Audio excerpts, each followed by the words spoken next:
I'm of the opinion that the NBA offseason doesn't start until someone makes a huge splash move. And unofficially, we have the beginning of the NBA offseason with the Atlanta Hawks trading for Dejounte Murray. Now, if you're a Hawks fan, you should know who Dejounte Murray is. I think everybody at this point knows who Dejounte Murray is. I believe he was in the top 3 of triple-doubles last year, a guy who averaged 21 points, 9 rebounds, and 8 assists, or 8 rebounds and 9 assists. I can't remember exactly how his stat line went, but you get the point. He's a really good freaking player. And he does the things also that don't show up in the stat sheet. He's a really good team player coming from the Greg Popovich system, so you automatically know he's going to be a unselfish player. He's a very good defender. And part of the reason I think a lot of people like Dejounte Murray so much is he tore his ACL a couple years and came back possibly even better than he was pre-injury. Now, the Hawks also didn't give up a lot. 3 first-round picks seems like a lot, but you're really only trading Danilo Gallinari for Dejounte Murray. At least that's what the details have emerged as, is it's Dejounte Murray for Gallinari and some first-round picks. You know, nothing too crazy if you're the Atlanta Hawks. And here's the thing for Atlanta. This is the perfect move for them because Trae Young fits into a certain mold of point guard where he's not really a point guard, right? He has more assists than other guys who have fit his kind of mold. I'm not going to say he fits the Steph Curry mold, but Steph Curry, of guys who have been superstars and superstars for a long time in the NBA, that's really the closest comparison that you can come to for guys like Trae Young is Steph Curry. Now, Steph Curry never had a real traditional other point guard playing alongside him, but I think the addition of Dejounte Murray is what's going to take the Atlanta Hawks from being, they were a top 4 seed a few years ago, and this year they were probably one of the biggest disappointments, not only in the Eastern Conference, but in the entire league last year. So for Atlanta, you're getting a guy in Dejounte who can play alongside Trae Young, because Dejounte has played alongside other players with the San Antonio Spurs who are really good shooters. Guys like Keldon Johnson, guys like Marco Bellinelli earlier in Dejounte's career. A lot of guys Dejounte has played with in his career, he's used to having really good shooting, which is exactly what Atlanta has. Now, where I think Dejounte is going to be a little bit unlocked in this Atlanta offense is you look at his career in San Antonio, you look at a team where, San Antonio was really old when Dejounte got there, and when Dejounte came back from his injury, he went from having a really old team with guys like DeMar DeRozan, LaMarcus Aldridge, guys like that being the leaders of the team, to coming back and he's playing with a team last year where he had Joshua Primo as a rookie, he had Keldon Johnson, Devin Vassell, Jakob Poeltl isn't really the most incredible center in the world. Dejounte has never had an offense where he has everything at his disposal. Not only will he have the shooting with guys like Trae Young, other guys on this team, Kevin Huerter, DeAndre Hunter to an extent, John Collins to an extent, but also John Collins as a lob threat, Clint Capella as an incredible rim-protecting big man, as well as a lob threat in his own right, as well as grabbing almost 15 rebounds a game most times in his career. Now, for San Antonio, I get it and I don't get it at the same time. Now, where I think San Antonio looks at Dejounte Murray and they kind of think that they need to make the move is he's going to be requiring a lot of money when his contract is up. And when you look at what San Antonio has going for him right now, they have those young guys, like I said, Vassell, Keldon Johnson. They drafted that Jeremy Sohan this year's draft. They have a young team that I think they're not too incredibly worried about winning right away, right? Greg Popovich has had his run as being the best coach in the NBA. He's had his run of winning 5 NBA titles. He's had his time in the NBA, and I'm not anywhere saying that this is Greg Popovich and the San Antonio Spurs just punting on the season and trying to get a high first-round pick. But what I will say is they're at a point where I think they recognize where they are at very well. And that's a team that even with Dejounte Murray on the team, who I think is an incredible player, a top 10 point guard right now in the NBA, where I think they look at themselves in the mirror and they say, we don't have anything that can compete in the Western Conference. We don't have anything that can really even compete to get into the play-in game. They were in a chance to be in the play-in or in the either 7th or 8th seed as a play-in team, and they could not do it. And this is not the first year that this has happened as the outcome of the season. So I think San Antonio is looking at themselves in the mirror and they're saying, this isn't a team that we can win a championship. It's really not a team that we could even make the playoffs with.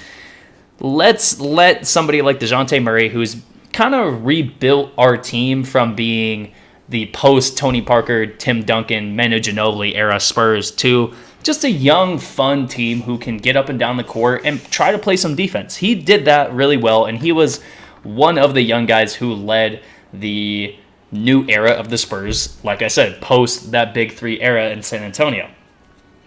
And now San Antonio, they're left with those young guys that I talked about, with Vassell, with Primo, with Keldon Johnson, and everybody else that's on that team. It seems like everybody that's Lonnie Walker as well. I shouldn't forget Lonnie Walker. They've got a team that going forward, they're going to play the long game here, and that's exactly what they need to do. They're going to do it really well. I think they have an incredible coaching staff led by Greg Popovich, who might not be around very much longer, and I think at this point, they're trying to get as much Greg Popovich knowledge into these young guys. A lot of teams go the route of having the coach, coach up the assistant coach takes over. I think the San Antonio Spurs are going to look at it like this.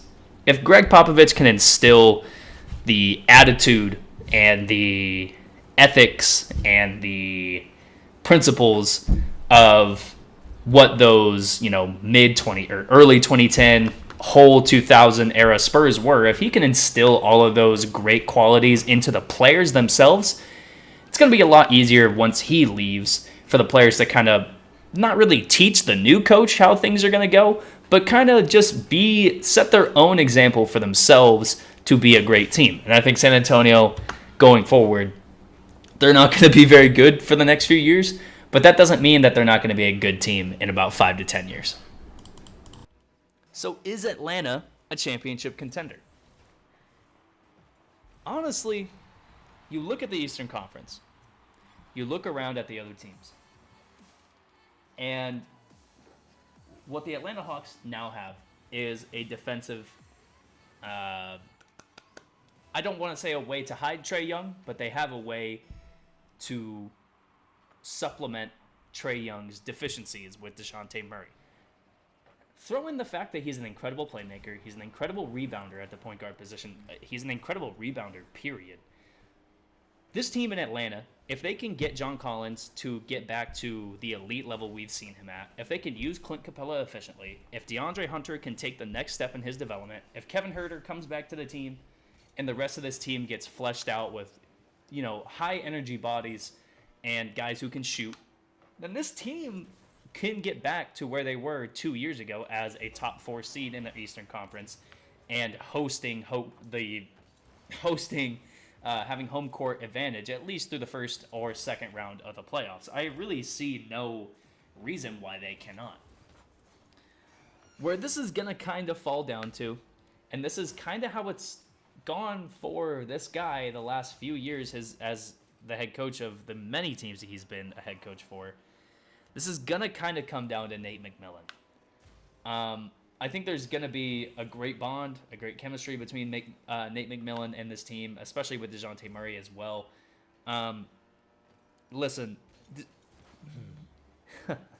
I don't want to call Nate McMillan a bad coach. I really don't, because he is a very good head coach. He is a very good NBA head coach. But there are seasons where you look at Nate McMillan and you say, why did this team fall so short of expectations? And last year was no different in that.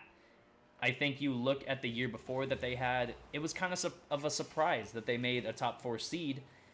However, Nate McMillan taking over as head coach after Atlanta fired Lloyd Pierce halfway through the season, you can't really look at that and say it wasn't a reason that team turned the season around and had a successful year. So if they can somewhat just meet in the middle of taking everybody by surprise and failing at their own expectations, if they can meet in the middle and just be a quality top 5 seed where they're not going to try too much and try to just decimate every other team every single game, if they can just play their way, have a good team around their main guys, like Trae Young, like Dejounte Murray now, and like John Collins, they will have a very good team, a very good defense, a very good offense.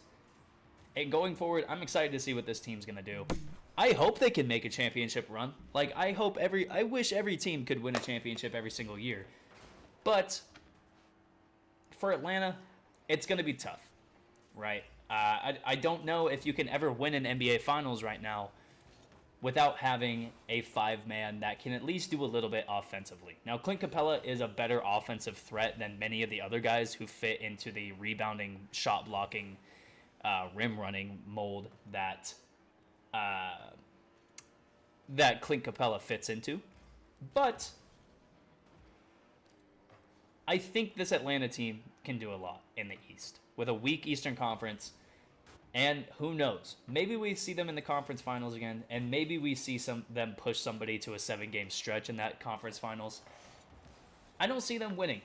I don't see them winning either the Eastern Conference final or the NBA final. But I would be really happy if it happened, because I think the way this team looks, they look young, they look fun, they look like they can get up and down the court both offensively and defensively at an effective rate.